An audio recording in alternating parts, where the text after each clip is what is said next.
युद्धेश वर्धमान स्वामी के शासन में हमसे विराजते और उनकी यह पावन पीयूष देशना हम सभी के लिए परम उपकारी। अनादिकाल से हमारी इस आत्मा में जो जन्म, जरा और मृत्यु रूपी रोग लगे, उन रोगों का उपशमन करने वाली कोई परम औषधि है तो वह एकमात्र यह चिन्हवाणी। भव्यात्मा, इस संसार में अनेक प्रकार के जीव हैं और उन जीवों में अगर चारों गतियों में सबसे बुद्धिमान अगर किसी को माना जाता है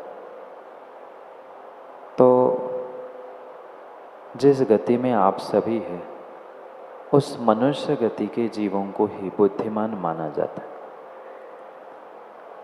पर अगर वर्तमान में हम वास्तविकता खोजें तो बुद्धिमान हमें बहुत कम दिखते हैं और रावका जी बुद्धि का मान करने वाले ज़्यादा दिखते हैं।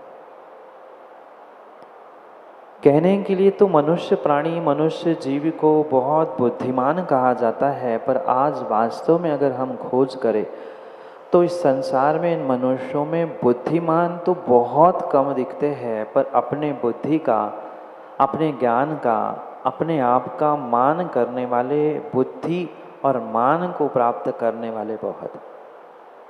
और शायद इसीलिए लिखा गया हो कि मनुष्य के पास बहुत सारी बुद्धि, बहुत सारा ज्ञान, बहुत सारा विवेक है, पर मान कषाय की मुख्यता मनुष्यों में है।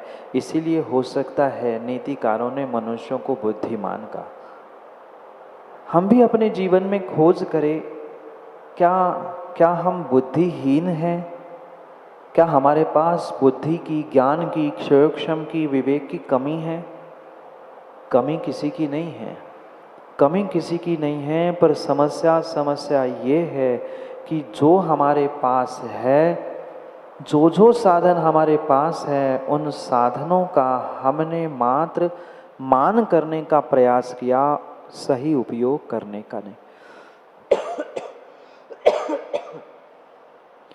और जब तक ये सत्य जीव समझ नहीं पा रहा है कि साधनों की बिल्कुल कमी नहीं है। क्या साधनों की माताओं कमी है? ना हमारे पास ज्ञान की कमी है, ना सुख के साधनों की कमी है। धन, दौलत, ज्ञान, बुद्धि सब कुछ है, पर इन साधनों का अहंकार करते हुए मेरे पास इतना धन है, मैं इतना बड़ा आदमी हूँ, मैं ऐसा और मैं वैसा आदि मान करते हुए हम अपने बुद्धि को, अपने साधनों को और अपने पुण्य को भी एक क्षण में नष्ट कर देते। क्या करें? साधनों की कमी नहीं है। किसी प्रकार से किसी व्यक्ति के पास, किसी मनुष्य के पास आज साधनों की कमी नहीं है। अगर कमी किसी की है तो बुद्धिमान बनने की ही कमी है। क्या आपके पास बुद्धि नहीं है? क्या आप ये नहीं जानते पाप करने से नरक जाना पड़ता है, पुण्य करने से स्वर्ग जाना पड़ता है, झूठ बोलने से, हिंसा करने से पाप लगता है? ये आप लोग नहीं जानते ना? बोलो ना कि हाँ जानते हैं। हम कहने के लिए तो मूर्ख नहीं हैं, बुद्धि विहीन नहीं है, पर क्या करें, वो बुद्धि का, उस विवेक का, उस धन का, उन साधनों का हमने समय पर सदुपयोग करना नहीं सीखा। सब साधन हमारे पास है, श्रेष्ठ से श्रेष्ठ मनुष्य पर्याय हमें मिली, जैन कुल मिला, धन दौलत मिली, नाम शोहरत मिली, कुछ बुद्धि, कुछ विवेक भी हमें प्राप्त हुआ। अगर बुद्धि नहीं होती, विवेक नहीं होता तो दूसरों की बुराई, दूसरों की निंदा, दूसरों पर कटाक्ष और दूसरों की कमियां खोजने में व्यक्ति पुरुषार्थ नहीं करता। ये बिना ज्ञान के नहीं हो रहा, ये बिना ज्ञान के, बिना बुद्धि के नहीं हो रहा है। बुद्धि है, ज्ञान है, पर समस्या ये है कि उसका हमने मात्र दुरुपयोग किया। किसमें क्या कमी है, कौन कैसा है, ये खोजते खोजते अपने बुद्धि, अपने विवेक का भी मैंने दुरुपयोग किया।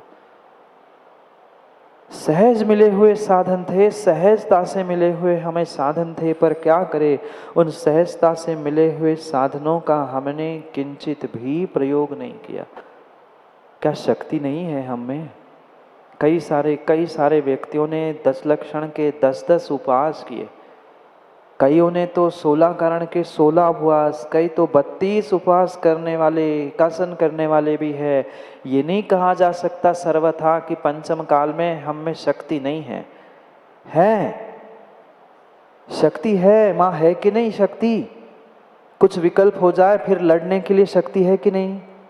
चाहे उपवास हो, चाहे एकासन हो, चाहे भोजन नहीं हुए हो, पर लड़ने के लिए इतनी आवाज निकलती है। और वही कहा कि मिलकर जोर से जिनवाणी का उच्चारण करो, श्लोक पढ़ो, वह 2 घंटे पूजा विधान में खड़े हो, फिर कमर दर्द करती है, पैर दर्द करता है। क्यों? क्योंकि हमने अपने शक्ति का उपयोग कहीं अन्यथा प्रयोग करने में नष्ट करके उसमें ही हम खुश हो गए कि हम शक्तिमान हैं, हम धनवान हैं, हम ज्ञानवान हैं। ये बहुत बड़ी भूल हम करते आए हैं। हम शक्तिवान थे, ज्ञानवान थे, बुद्धिमान थे, पर जब तक भीतर बैठा हुआ मान नहीं जा रहा है, जब तक वो मान नहीं पा रहा है, ज्ञानियों ध्यान रखना, तुम्हारे ज्ञान, तुम्हारे धन, तुम्हारे शक्ति की कोई कीमत नहीं है। कोई कीमत नहीं है, कोई कीमत नहीं है। इतनी शक्ति आज भी सबके पास है कि वह पंचम काल से अपने पापों को धोते हुए स्वर्ग मोक्ष की यात्रा के लिए टिकट अवश्य ही बना सकता है। ऐसा नहीं है कि पंचम काल से नियम से छठे काल में जाना पड़ता है। आवश्यकता नहीं है पंचम काल से सभी मनुष्य नरक ही जाएंगे। जो अपने बुद्धि को मान लेते हैं, बुद्धि का मान छोड़कर बुद्धिमान बनते हैं, अपने शक्ति का, अपने लक्ष्मी का, अपने धन का, अपने मिले हुए साधनों का सदुपयोग करना जानते हैं, वे ही पंचम काल में भी बुद्धिमान बनते हुए नियम से स्वर्ग मोक्ष की यात्रा के लिए अपने आप को तैयार कर लेते हैं। हम भी तो अपने आप से, अपने जीवन से कभी पूछ ले, क्या हम में शक्ति की कमी है? क्या हमारे पास धन और साधनों की कमी है? क्या हमारे पास ज्ञान की कमी है? नहीं है। किसी प्रकार से ज्ञान की, शक्ति की, धन की और विवेक की कमी नहीं है, पर समस्या ये है कि हम जो हमारे पास है उसकी कीमत नहीं पहचान चुके। अच्छी दुकानदारी, अच्छा व्यापार चलता है तो घंटों नहीं, दिनों तक व्यक्ति भूखा रहने के लिए तैयार है। पर किसी से कह दिया कि भाई एकाध उपास कर लो, एकासन कर लो, व्यक्ति सोचता है नहीं, शक्ति नहीं है, कमजोर है, ये नहीं कर सकते, वो नहीं कर सकते। पहचानो अपनी शक्ति को, पहचानो अपने भीतर के उस शक्ति को, पहचानो अपने भीतर के ज्ञान को। तभी तो हम बुद्धि का मान छोड़ते हुए, साधनों का मान छोड़ते हुए अपने जीवन में कभी बुद्धिमान बनने का प्रयास कर सकते। करो। पंचम काल का एक ऐसा समय है और पंचम काल के ऐसे समय में ये दुर्लभ मनुष्य पर्याय, दुर्लभ जैन धर्म जो आपने प्राप्त किया है, ज्ञानियों विश्वास मानना, पिछले पर्याय का कुछ तीव्र पुण्य उदय में आया है कि सब साधन तुम्हें उपलब्ध है, धन, दौलत, ज्ञान, बुद्धि, शक्ति, विवेक, सच्चे देव शास्त्र गुरु का सानिध्य, ये सब कुछ हमें सहजता से मिल रहा है। ये पिछले पर्याय की तपस्या का ही फल है जो हमें ये सब कुछ मिल रहा है। पर इसका प्रयोग हमने किसके लिए किया? किसके लिए बुद्धि का प्रयोग किया? कहीं जीवों को मारने के लिए, कहीं जीवों की निंदा करने के लिए, कहीं जीवों की हिंसाओं के लिए आज हर इंसान की, हर मनुष्य की बुद्धि प्रवृत्त हो रही है। और यही तुम्हें छठे काल और नरक में ले जाने के लिए निमित्त बनने वाली।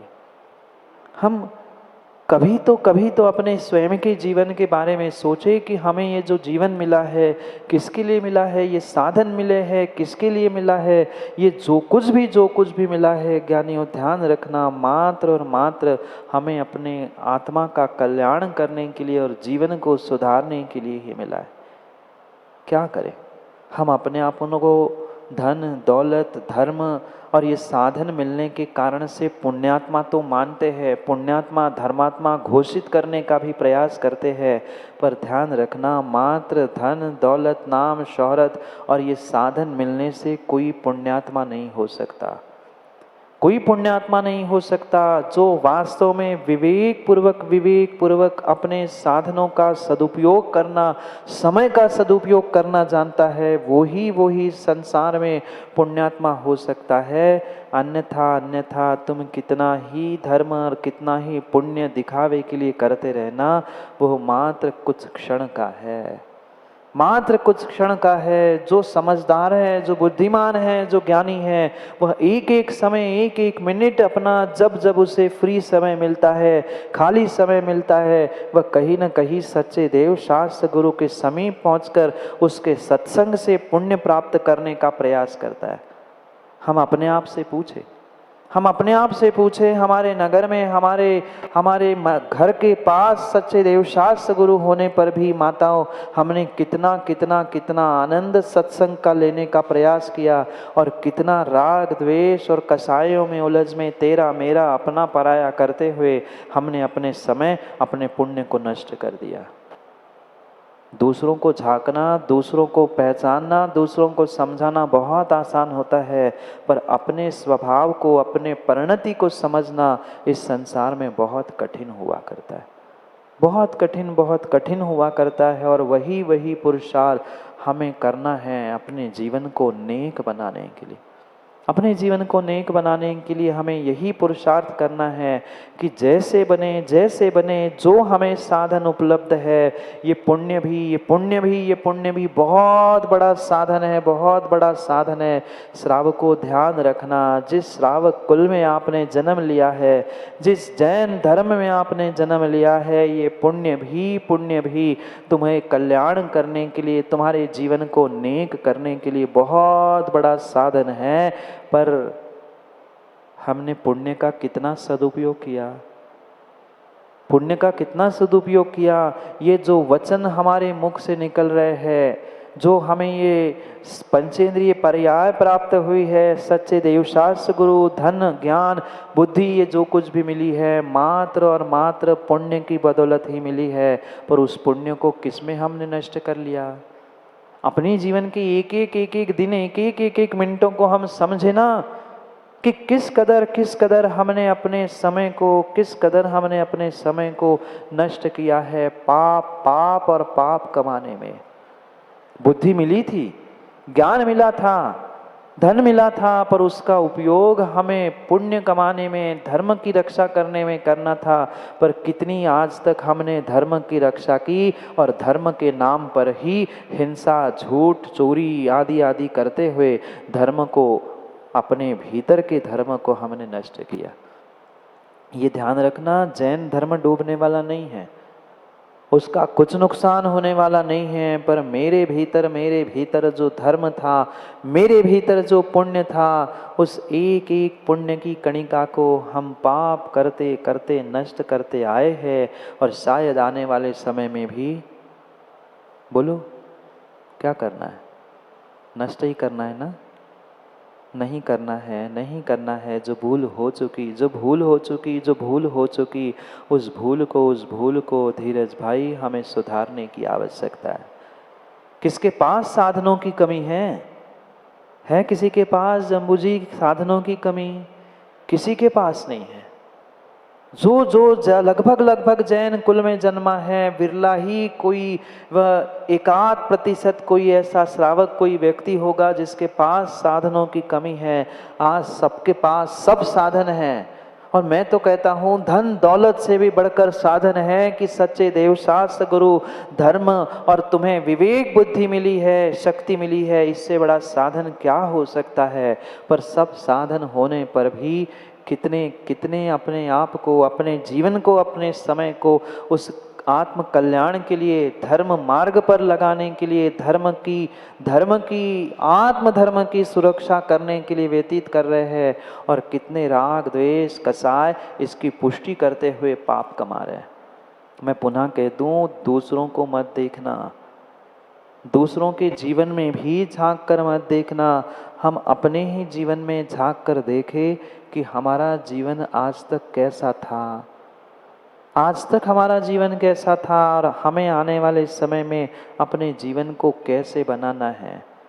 अगर नेक जीवन बनाना चाहते हो, नेक जीवन बनाना चाहते हो, तो जो फेक जीवन, दिखावे का जीवन, हमारा दिखावे का धर्म चल रहा था, उससे कुछ हटकर हमें जीवन में सीखना भी होगा, सीखना भी होगा। मात्र ज्ञान होने से, बुद्धि होने से, साधन होने से काम नहीं होता। किस समय पर उस ज्ञान का, किस समय पर उस धन का कैसा सदुपयोग करना है, शक्ति का कैसा प्रदर्शन करना है, इस पर तय होता है कि तुम्हें जीवन में सफलता मिलेगी कि नहीं मिलेगी। हर व्यक्ति चाहता है मैं जीवन में कामयाब हो जाऊं, सफल हो जाऊं, पर हर व्यक्ति हो नहीं पाता। साधन होने पर भी, बहुत पढ़ाई करने पर भी हर विद्यार्थी पास नहीं हो पाता। क्यों? हर व्यापारी अपने व्यापार में सफल नहीं हो पाता, हर गृहस्थ अपने गृहस्थी में सफल नहीं हो पाता। क्यों? क्योंकि उसके पास विवेक की कमी है, बुद्धि का सदुपयोग करने की कमी है, ज्ञान का, शक्ति का सदुपयोग करने की कमी है, और यही कमी विवेक की अभावता कहा जाता है, विवेक की अभावता के रूप में कहा जाता है। विवेक है हमारे पास, धन दौलत समय हम कहाँ खर्च कर रहे हैं, हम किन साधनों को कमाने के लिए जुटे हैं। जो साधन पाप में ले जाने वाले हैं, उन साधनों को कमाने के लिए हम अपनी शक्ति, अपना धन, अपना पुण्य, अपनी बुद्धि, अपना विवेक और अपना समय बर्बाद कर रहे हैं। पर वही पुण्य कमाने के लिए, अपने जीवन को बदलने के लिए कभी हमने पुरुषार्थ किया? नहीं किया, नहीं किया, नहीं किया। किसी से युद्ध करते समय भी नीतिकारों ने कहा है, सामने वाले की बुद्धि, सामने वाले का विवेक पहले समझे, देखे, और फिर उससे कभी लड़ने का, कभी उससे जीतने का प्रयास करे। क्योंकि मात्र शक्तिशाली ही व्यक्ति जीत जाए आवश्यकता नहीं है, मात्र ज्ञानवान बुद्धिमान ही व्यक्ति जीवन में सफल हो जाए, परीक्षा में सफल हो जाए आवश्यकता नहीं है, मात्र पैसे वाला ही अपने घर गृहस्थी में सफल हो जाए ये आवश्यकता नहीं है। कहीं न कहीं विवेक की आवश्यकता है कि इन साधनों का हमें कब, कहाँ, कैसे उपयोग करना है, ये कला आनी चाहिए, ये कला आनी चाहिए। माँ, भोजन बनाते आप लोग? बोलो ना, भोजन बनाते आप लोग? अच्छा कि कच्चा? कच्चा। अच्छा भोजन बनाते हैं